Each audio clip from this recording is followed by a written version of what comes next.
Bismillahirrahmanirrahim. Alhamdulillahirabbil alamin wassalatu wassalamu ala asyrofil anbiya'i wal mursalin wa ala alihi wa sahbihi rasulillahi ajmain. Amma ba'du. Pertama dan terutama, marilah kita bersyukur atas kehadirat Allah Subhanahu wa taala yang mana berkat rahmat dan karunia-Nya kita semua bisa berkumpul di tempat-tempat yang kita cintainya. Salawat serta salam tak lupa juga kita hadiahkan kepada junjungan alam Nabi besar kita Muhammad Sallallahu Alaihi Wasallam. Allahumma sholli wa sallim wa barik alaih. Semoga kelak kita bisa mendapatkan syafaatnya di yaumil akhir kelak nanti. Amin amin ya rabbal alamin. Yang saya hormati Ibu Heni Mardia MA selaku dosen mata kuliah Inovasi Pendidikan serta teman-teman yang saya cintai dan yang saya banggakan. Teman-teman, kami dari kelompok 2 akan membawakan materi tentang inovasi kurikulum. Adapun kelompok 2 yang beranggotakan 4 orang yaitu Sylvia Leli, saya sendiri yang akan membawakan materi tentang pengertian inovasi kurikulum, dan pemateri kedua yaitu Maujalo Harahap yang akan membawakan materi tentang proses-proses terjadinya inovasi kurikulum, dan pemateri ketiga yaitu Yuli Indah Pratiwi yang akan membawakan materi mengenai kriteria dan syarat dalam inovasi kurikulum, dan Afan Zaki Siregar sebagai pemateri terakhir akan membawakan materi mengenai jenis-jenis dalam inovasi kurikulum.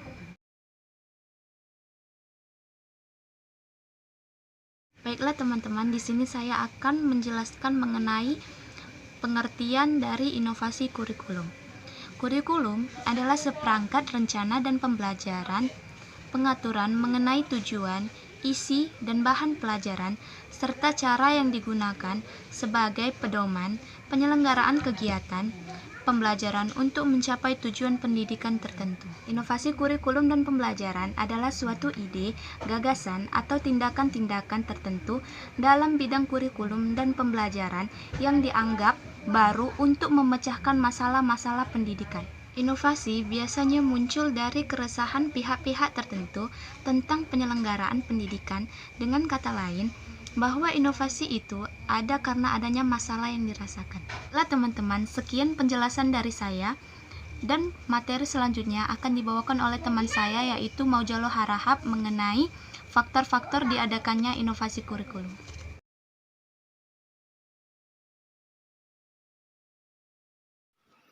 Assalamualaikum warahmatullahi wabarakatuh. Saya Maujalo Harahap. Saya adalah pemateri selanjutnya.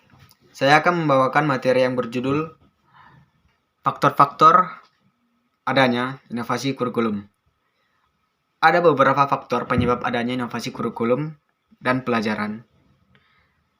Faktor-faktor tersebut adalah: yang pertama, kemajuan ilmu pengetahuan menghasilkan kemajuan teknologi, sehingga kemajuan teknologi ini mempengaruhi beberapa kebiasaan sosial atau kehidupan sosial seperti budaya, politik, dan pendidikan yang ada di Indonesia. Dan faktor kedua adalah laju eksplosi penduduk yang tinggi. Laju eksplosi penduduk yang tinggi ini menyebabkan ruang dan fasilitas pendukung pendidikan menjadi tidak seimbang. Dan faktor ketiga adalah melonjaknya aspirasi masyarakat untuk mendapatkan pendidikan yang lebih baik. Namun di lain pihak, pendidikan di Indonesia tidak memadai atau tidak bisa memberikan kesempatan untuk semua orang untuk mendapatkan pendidikan yang lebih baik tersebut. Sekian dari saya, kurang dan janggalnya saya mohon maaf. Saya kembalikan ke moderator.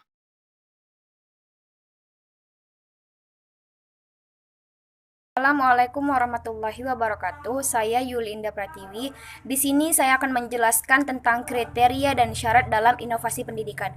Jadi di sini ada 5 kriteria dan syarat dalam inovasi pendidikan. Yang pertama adalah kurikulumnya harus up to date, di mana kurikulum lama dapat diperbaharui diganti dengan kurikulum yang baru, dan kurikulum yang baru dapat diaplikasikan ke dalam dunia pendidikan.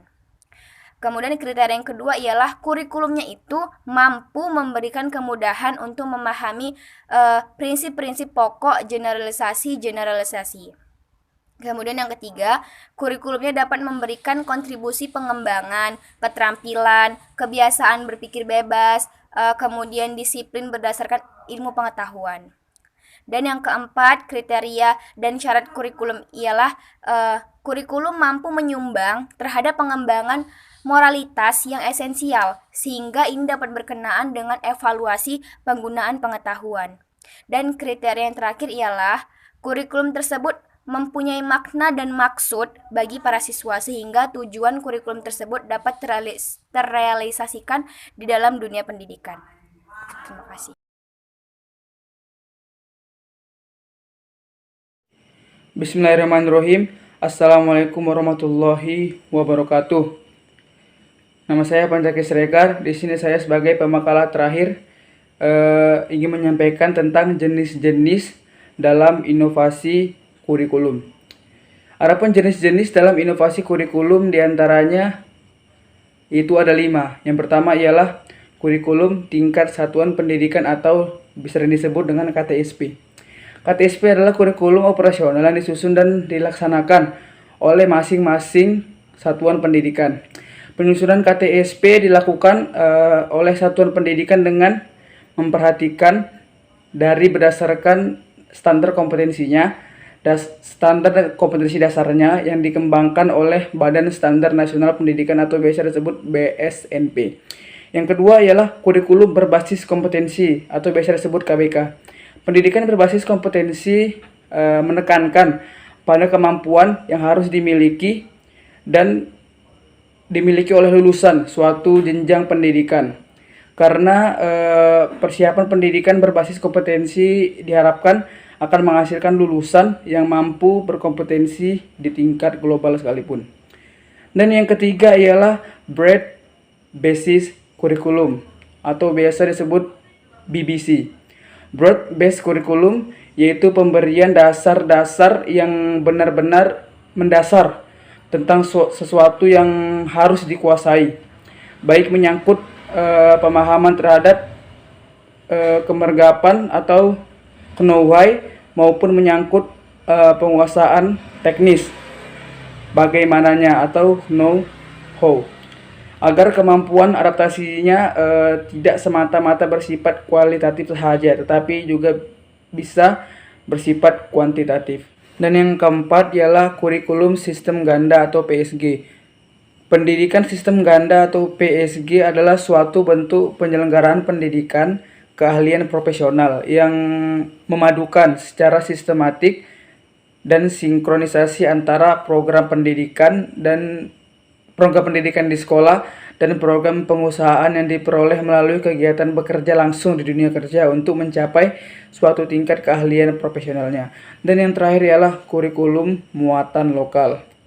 Kurikulum muatan lokal ialah program pendidikan yang isi dan media penyampaiannya dikaitkan dengan lingkungan, seperti lingkungan alam dan lingkungan budaya serta kebutuhan daerah dan wajib dipelajari oleh daerah tersebut. Mungkin hanya ini yang saya sampaikan, kurang lebihnya saya mohon maaf. Wassalamualaikum warahmatullahi wabarakatuh.